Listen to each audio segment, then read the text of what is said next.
নমস্কাৰ বন্ধুসকল, মই হিৰেন। আজি আপোনালোকক এই ভিডিঅ'টোৰ জৰিয়তে এই 2025 বৰ্ষত সংখ্যাতত্ত্ব অৰ্থাৎ নিউমৰলজি অনুসৰি আপোনালোকে কেনেধৰণৰ ফলাফল লাভ কৰিব তাৰে সম্পূৰ্ণ তথ্য আগবঢ়াইছোঁ। ইয়াত আপুনি সংযোগ কৰিব লাগিব আপোনাৰ ডেট অফ বাৰ্থ অৰ্থাৎ জন্মৰ সঠিক তাৰিখ, মাহ আৰু চনটোৰ ইয়াৰ যি মূল সংখ্যা, সেই মূল সংখ্যাৰ লগত আপুনি সংযোগ কৰি আপোনাৰ এই 2025 বৰ্ষত কেনেধৰণৰ ফলাফল লাভ কৰিব তাৰে সম্পূৰ্ণ তথ্য। যদি আপোনাৰ সংখ্যা 4 সংখ্যাৰ ব্যক্তি হয়, তেন্তে আপুনি আপোনাৰ এই 2025 বৰ্ষৰ সম্পূৰ্ণ ফলাফল লাভ কৰক। প্ৰথমে মোৰ চেনেলটো আপোনালোকে ছাবস্ক্ৰাইব কৰি ল'ব, যাতে মোৰ পিছৰ ভিডিঅ'বিলাক আপোনালোকে সহজে লাভ কৰিব পাৰে। লগতে মোৰ ভিডিঅ' যদি ভাল লাগে তেন্তে লাইক আৰু শ্বেয়াৰ কৰিব, কমেণ্ট কৰি আপোনালোকৰ মনোভাৱ প্ৰকাশ কৰিব। এতিয়া আহোঁ মূল বিষয়ত। আজি এই ভিডিঅ'ৰ উদ্দেশ্য হৈছে নিউমৰলজি অনুসৰি আপুনি আপোনাৰ আগন্তুক বৰ্ষৰ ফলাফল আপুনি জানি লওক। আগন্তুক বৰ্ষটো হৈছে 2025 বৰ্ষ আৰু এই 2025 বৰ্ষৰ বিশেষ সংখ্যা হৈছে 9 আৰু এই সংখ্যাই শনিদেৱক ইণ্ডিকেট কৰে, অৰ্থাৎ এই নম্বৰ শনিদেৱৰ নম্বৰ। যদি আমি চাওঁ তেন্তে এই বছৰ অৰ্থাৎ এই 2025 বৰ্ষৰ মুঠ সংখ্যা 9 আৰু এই বছৰ সকলো সংখ্যাৰ যোগফল 9।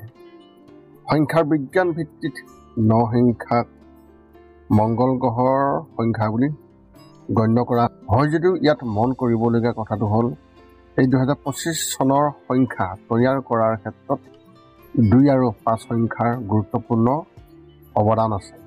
এনে পৰিস্থিতিত আমি কেৱল চন্দ্ৰ আৰু বুধৰ প্ৰভাৱত গঠিত হোৱা এই মংগল গ্ৰহৰ 9 সংখ্যাৰ এই সংখ্যাটোক শক্তিশালী বুলি গণ্য কৰাই নহয়, ইয়াক সুষম শক্তি থকা বুলিও বিবেচনা কৰিব পাৰি।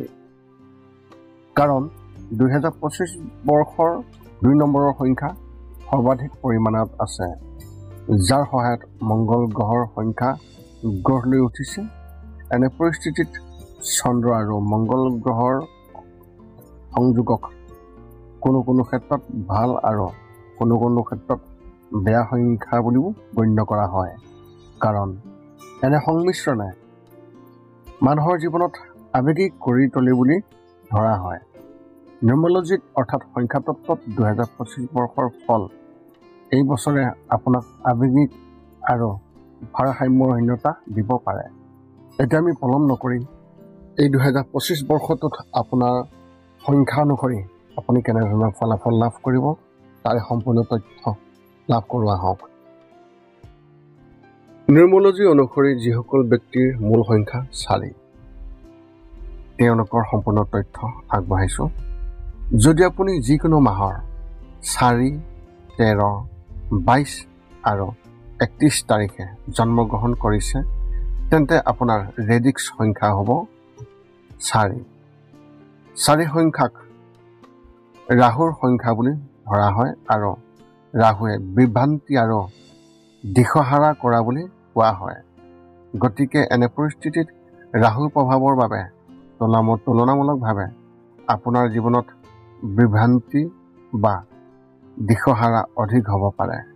কিন্তু 4 সংখ্যাক দ্ৰুতগতিত আগবাঢ়ি যোৱাৰ সংখ্যা বুলি গণ্য কৰা হয়, অৰ্থাৎ ইয়াক দ্ৰুত অগ্ৰগতি প্ৰদান কৰাৰ সংখ্যা বুলি কোৱা হৈছে।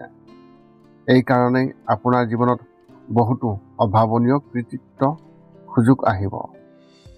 নিউমৰলজিৰ মতে এই 2025 বৰ্ষত আপুনি হয়তো কিবা এটা ডাঙৰ আৰু বিপ্লৱী কাম কৰাৰ ইচ্ছা অনুভৱ কৰিব পাৰে, কিন্তু এনে ধাৰণা বা পৰিকল্পনাত আপুনি সফলতা লাভ কৰিব যদিহে কিছুমান নিপুণ নিৰ্দেশনাই আপোনাক সততাৰে পথ প্ৰদৰ্শন কৰে। 4 সংখ্যাই আপোনাক প্ৰায় ভুল কামত লৈ যাব পাৰে বা আপোনাক ভুল কামৰ কাৰণে আপোনাক লৈ যাবলৈ চেষ্টা কৰিব পাৰে, যাৰ ফলত আপোনালোকৰ বিশেষ কাৰণত ভুল কামতো জড়িত হৈ পৰিব পাৰে। এনে পৰিস্থিতিত আপুনি যিটো কাম কৰিব ওলাইছে সেই কামৰ প্ৰতি আপুনি অধিক গুৰুত্ব দিব লাগিব। যদি আপুনি ভাল মানুহৰ লগত থাকে আৰু ভাল চিন্তাৰে আগবাঢ়ি যায়, তেন্তে নিঃসন্দেহ আপুনি বহুত ভাল কাম কৰিব পাৰিব। যদিও আপুনি আপোনাৰ পৰিয়ালৰ সদস্যসকলৰ সম্পূৰ্ণ যত্ন লয় আৰু তেওঁলোকক সুখী কৰি ৰাখিবলৈ বিচাৰে, কিন্তু যদি কোনো কাৰণত পৰিয়ালৰ কোনো সদস্যই আপোনাৰ লগত কিবা অনুচিত কাম কৰে, তেন্তে এনে পৰিস্থিতিত আপুনি কঠোৰ পদক্ষেপ ল'ব পাৰে। অৰ্থাৎ সেই ব্যক্তিজনৰ লগত ঘনিষ্ঠতা সম্পূৰ্ণৰূপে শেষ কৰিবলৈও চেষ্টা কৰিব পাৰে। হয়তো আপোনাৰ প্ৰকৃত আৰু ভাল বন্ধুৰ সংখ্যা কম বা বন্ধুত্ব গঢ়িবলৈ ভাল নাপাবও পাৰে। অৰ্থাৎ 4 সংখ্যাৰ ভিতৰত কিছুমান বিশেষ গুণ আছে যিয়ে আপোনালোকক বা আপোনাক আনতকৈ পৃথক কৰি তোলে।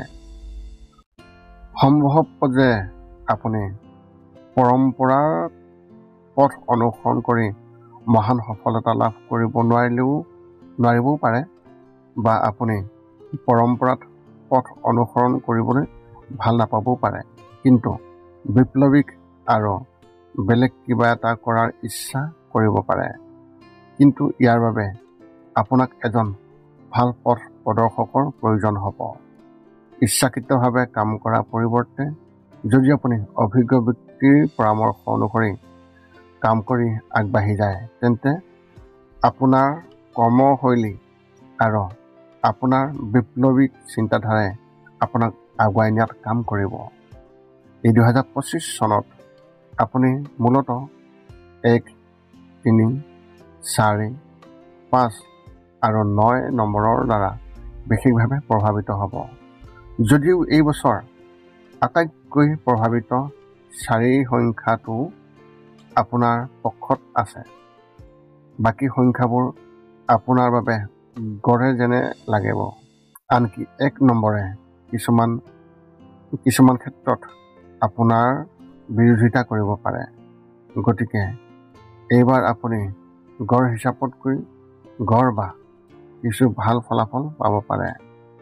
এই বছৰ আপোনাৰ কিবা এটা ডাঙৰ কাম কৰাৰ পৰিকল্পনা থাকিব পাৰে, কিন্তু কেৱল পৰিকল্পনাৰ কথা কোৱাই নহয়, এই পৰিকল্পনাৰ ওপৰতো কাম কৰাৰ প্ৰয়োজন আছে। একে সময়তে আপুনি এজন যোগ্য ব্যক্তিৰ নিৰ্দেশনাত কাম কৰাৰ প্ৰয়োজন হ'ব। যদিও এই বছৰ আপোনাৰ ভিতৰত পৰ্যাপ্ত শক্তি আৰু উৎসাহ থাকিব, তথাপিও এই আৱেগবোৰ নিয়ন্ত্ৰণ কৰাৰ প্ৰয়োজন হ'ব, কাৰণ অত্যাধিক উৎসাহ কেতিয়াবা উদ্দেশ্যৰ বাহিৰলৈ যায়গৈ, যাৰ ফলত আপুনি নিজৰ লক্ষ্যত সঠিকভাৱে মনোনিৱেশ কৰিব নোৱাৰিব আৰু ভাল ফলাফল পোৱাৰ পৰা বঞ্চিত হ'ব। গতিকে এইবাৰ বহু কষ্ট কৰিব লাগিব। একে সময়তে অনুশাসিত হৈ কঠোৰ পৰিশ্ৰম কৰিব লাগিব। আপুনি যিমান কষ্ট কৰিব লাগিব, সিমানেই কষ্ট কৰি যাব লাগিব। কম বেছি পৰিমাণে ফলাফল সলনি হ'ব পাৰে। এই বছৰ সামাজিক ভাৱমূৰ্তিৰ ওপৰতো কাম কৰাৰ প্ৰয়োজন হ'ব। আপোনাৰ ভাৱমূৰ্তি কলংকিত কৰিব পৰা কাম আপুনি নকৰিব। এইবাৰ গুৰুত্বপূৰ্ণ কাম অতি সাৱধানে আগুৱাই যোৱাটো অতি প্ৰয়োজন হ'ব। গুৰুত্বপূৰ্ণ কামবোৰ আন কাৰোবাৰ ওপৰত এৰি দিয়াৰ পৰিৱৰ্তে সেইবোৰ নিজে কৰাটো বুদ্ধিমানৰ কাম হ'ব। যদি আপোনাৰ লগত কিছুমান ভাল আৰু নিষ্ঠাৱান ব্যক্তি থাকিব পাৰে যিয়ে সম্পূৰ্ণ নিষ্ঠাৰে কাম কৰিব, কিন্তু এইবাৰৰ সংখ্যাই আপোনাক এই বাৰ্তা দিব বিচাৰিছে যে গুৰুত্বপূৰ্ণ কামত নিজকে জড়িত কৰাটো অতি প্ৰয়োজনীয় হ'ব। 1 নম্বৰৰ প্ৰভাৱে ইংগিত দিছে যে এইবাৰ চৰকাৰ আৰু প্ৰশাসনৰ সৈতে জড়িত বিষয়ত কিছু বাধা আহিব পাৰে। এনে পৰিস্থিতিত কোনো চৰকাৰী কৰ্মচাৰীৰ লগত ইচ্ছাকৃতভাৱে বিবাদ হোৱাটো আপুনি চেষ্টা নকৰিব, নহ'লে আপোনাৰ লোকচান আছে। বৰঞ্চ তেওঁলোকৰ সৈতে সম্পৰ্ক আৰু অধিক উন্নত কৰাৰ বাবে প্ৰচেষ্টা চলাব লাগিব। যদি আপুনি অনুভৱ কৰে যে এই বছৰ চৰকাৰ আৰু প্ৰশাসনৰ সৈতে জড়িত কামৰ সৈতে আপুনি সঠিকভাৱে মোকাবিলা কৰিব পৰা নাই, তেন্তে সেই বিষয়ত আপুনি বিশ্বাস কৰা কোনোবা এজনৰ সহায় ল'ব পাৰে। গতিকে বয়োজ্যেষ্ঠসকলৰ সৈতে সম্পৰ্ক যাতে নষ্ট নহয় তাৰ বাবেও প্ৰচেষ্টা চলোৱাটো অতি প্ৰয়োজন হ'ব। কিছুমান অতি উজ্জ্বল ধাৰণা আপোনাৰ মনলৈ আহিব পাৰে, কিন্তু অভিজ্ঞ আৰু জ্যেষ্ঠ ব্যক্তিৰ পৰামৰ্শ আওকাণ কৰাটো উপযুক্ত নহ'ব। যদি আপুনি এই সাৱধানতাসমূহ গ্ৰহণ কৰে, তেন্তে এই বছৰ কামৰ সম্পৰ্কীয় বিষয়ত ভাল ফলাফল লাভ কৰিবলৈ সক্ষম হ'ব। প্ৰেমৰ সম্পৰ্কত স্বচ্ছতা প্ৰয়োজন হ'ব। বিবাহিত জীৱনতো ইজনে সিজনৰ ওপৰত বিশ্বাস বজাই ৰখাটো অতি গুৰুত্বপূৰ্ণ হ'ব। ভূমি, অট্টালিকা, যান-বাহন আদিৰ সৈতে জড়িত এই বিষয়সমূহ পুংখানুপুংখভাৱে তদন্ত কৰিহে বিষয়টো আগুৱাই নিয়াটো বুদ্ধিমানৰ কাম হ'ব। অৰ্থনৈতিক দিশৰ পৰা এইবাৰ গড় ফলাফল দিয়াৰ এক লক্ষণ দেখিবলৈ পোৱা গৈছে। এনে পৰিস্থিতিত অৰ্থনৈতিক ব্যৱস্থাপনাত অধিক কাম কৰাৰ প্ৰয়োজন হ'ব। 4 সংখ্যাৰ ব্যক্তিসকলৰ বাবে এক বিশেষ প্ৰতিকাৰ। আপোনালোকৰ বাবে এই যি প্ৰতিকাৰ, সেই হিচাপে নিয়মিতভাৱে আপোনাৰ কপালত কেশৰৰ তিলক লগাবলৈ চেষ্টা কৰক। প্ৰতি মঙলবাৰে হনুমান প্ৰভুৰ মন্দিৰত ৰঙা ফল বা ৰঙা মিঠাই আগবঢ়াওক। আপুনি আপোনাৰ পিতৃ আৰু পিতৃসদৃশ ব্যক্তিক আপুনি সন্মান কৰক। এই আছিল এই 2025 বৰ্ষত মূল সংখ্যা 4 হোৱা ব্যক্তিসকলৰ সম্পূৰ্ণ ফলাফল।